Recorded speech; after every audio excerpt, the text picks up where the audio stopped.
Dans Demain nous appartient le vendredi 17 juin 2022 sur TF1, Stanislas N. est pas mort suite à un accident de voiture. Martin suspecte Raphaël de L. avoir poignardé.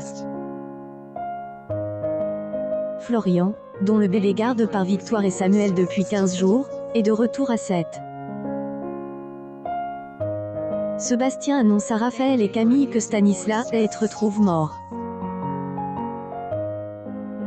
La police accrédite que le skipper avait pour intention d'enlever l'eau Roussel et de quitter la France.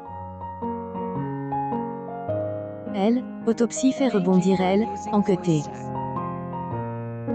Stanislas N. est pas mort suite à un accident de voiture.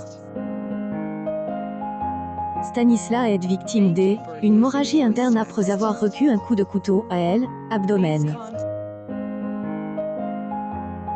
Martin estime qu'il a pu être poignardé chez Raphaël.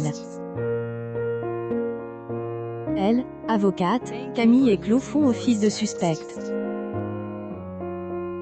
Martin se rend à l'hôpital pour interroger Camille. Cette dernière assure que Stanislas N. était pas blessé au moment où il a quitté le domicile de sa mère. Victoire et Samuel S. occupent du bébé de Florian depuis 15 jours. William tient à mettre en garde Samuel.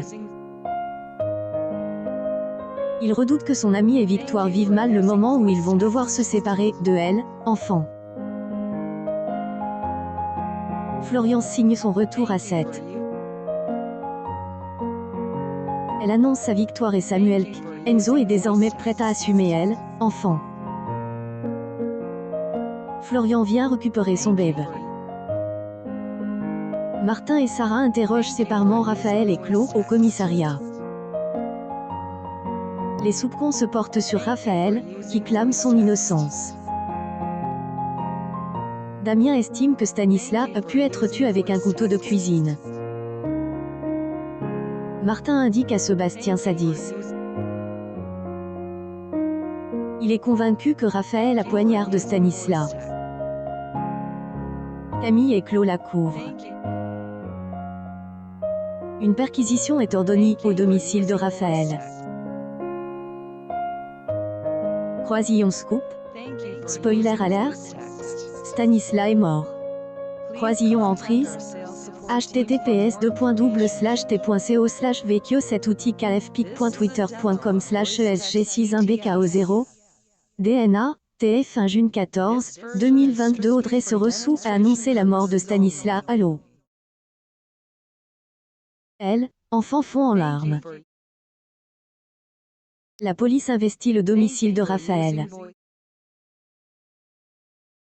Neteuil. Des traces de sang sont toutefois découvertes. Est convaincu de la culpabilité de Raphaël.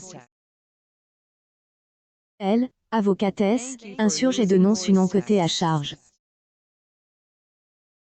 Plus tard, une personne vêtue de noir jette à la mer des couteaux, dont un tache de sang.